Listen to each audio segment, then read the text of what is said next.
Part of the fun of having a list is being able to check off something as obtained or completed. Every week, try to check off at least one thing on your list of short-term goals.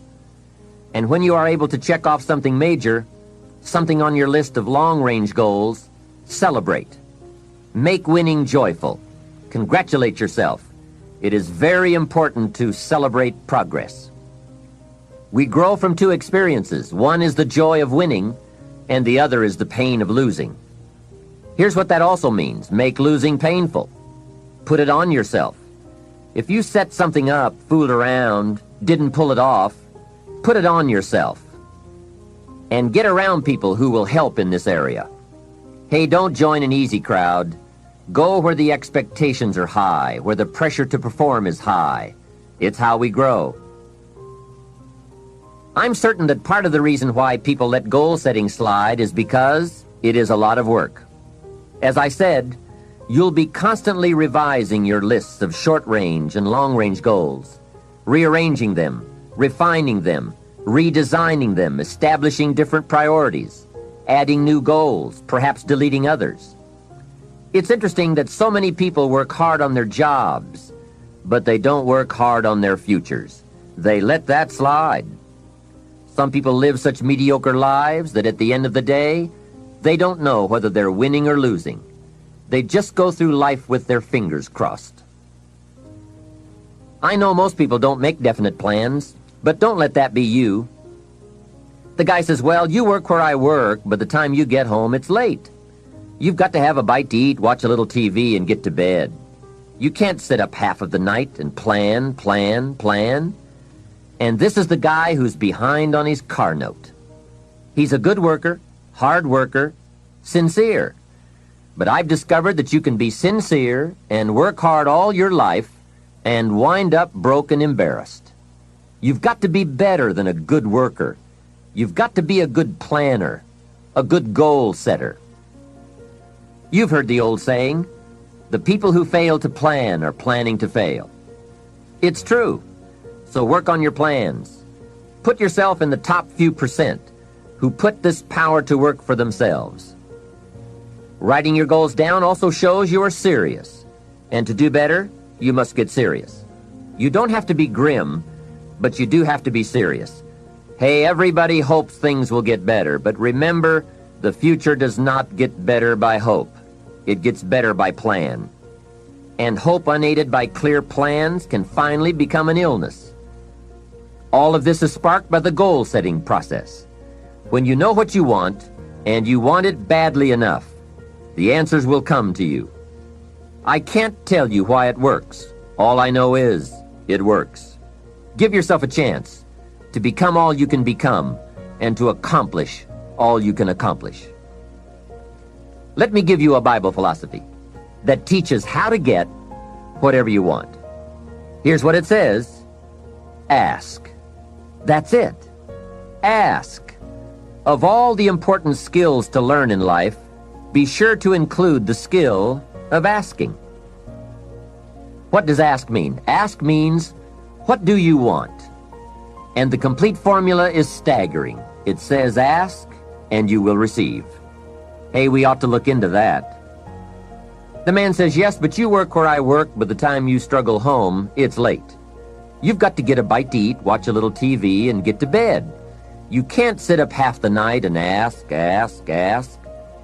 And this guy is behind on his bills. He's a good worker, hard worker, sincere, but you've got to do better than work hard and be sincere all of your life. You'll wind up broke and embarrassed. You've got to be better than a good worker. You've got to be a good asker. Let me give you some key points on this asking and receiving, setting goals, asking of life. I realized that there was a ceiling that I couldn't crack through unless I actually studied and worked under a coach to get better. And this idea that things are just fixed is proven not to be the case. You can get better at things, you can grow, and even people that are innately talented still need to go beyond that basic talent that they have and cultivate it. I found peace on the opposite end of finding myself. And no one really finds themselves without going through trials, tribulations, suffering, accountability. And accountability is suffering.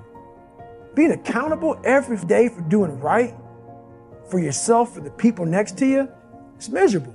It's hard. So, even the smallest details. That the moment that you focus in on what you want to do, that's when you begin to have energy to do it. A distracted person lacks energy. And when they get to the thing they need to be focusing in on, they don't have the energy to give. But when a person says, no, this is the one thing I'm going to do, and they set their mind to it, they set their eyes on it, and they set their hand to do it, all of a sudden, energy begins to fill their life. Why? Because what you focus on, what you concentrate on, what you desire to accomplish, once your eyes are fixed on that, it begins to energize you, and you begin to see the possibility of making it happen. This is my time. There's no phone calls. There's no emails. The world does not exist because I have to get ready for tomorrow. Get the body opened up. Why? Because as I won't get, but your body's getting tight. You go hard. A lot of people go hard. What happens is that stress starts to tighten up that psoas muscle. Because I always say life is the dance between what you desire most and what you fear most. So if you can expand your desires and break through your fears, you expand your life massively. It's about what you're saying to yourself, but it also comes with work. So whenever I was getting beat down, physically, mentally, spiritually, whatever I was going through, just saying, I would put, you can't hurt me. Forgiveness is giving up the hope that the past could be any different. I think for myself, and I know many of you, you think forgiving means accepting what has happened to you. Well, it is accepting that it has happened to you. Not accepting that it was okay for it to happen. It is accepting that it has happened, and now what do I do about it? Forgiving is giving up the hope, not holding on, hoping, wishing that it could have been any other way than it actually was. Giving up the hope that the past could be any different. And when I got that, I think it took me to the next level of being a better person, because I don't hold grudges for anything or any situation, and neither should you. It's letting go so that the past does not hold you prisoner, does not hold you hostage. I experienced that my body is my mind. I experienced that the more free and embodied I am down here, the more clever, the quicker, the more sharp, the more intelligent I am up here. I mean, there's been enough studies. I mean, how many studies we need to know to have to tell us that exercise is good for the brain. You think better when you exercise, when you breathe. So that has been my experience. The healthier I am physically, the healthier I am in my mind. And it's as old as yoga. If you look at the philosophies of spirituality in the East, they don't exclude the body. You've got Qigong, you got Tai Chi, you got all the martial arts, you got yoga. They recognize that if we're going to get our minds right, if we're going to be fully available mentally and spiritually, then we had better be fully engaged and experiencing what's happening in here, in our body.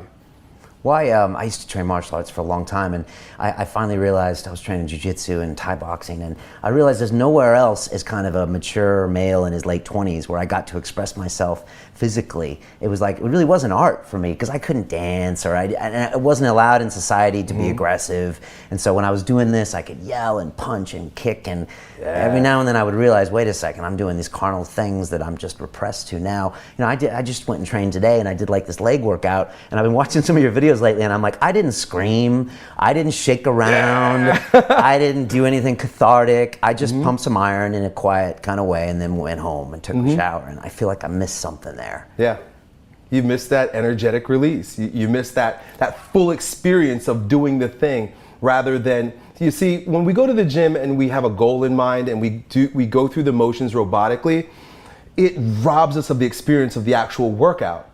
I mean, think about going to the gym just for the workout, not for the goal. Not so that you could put a check next to the reps and sets that you did, but so that you can really get engaged with what your body wants to express. You said you want to express yourself. Yeah. Well, there's no better way. They say that more people have grown enlightened through dance than any other medium.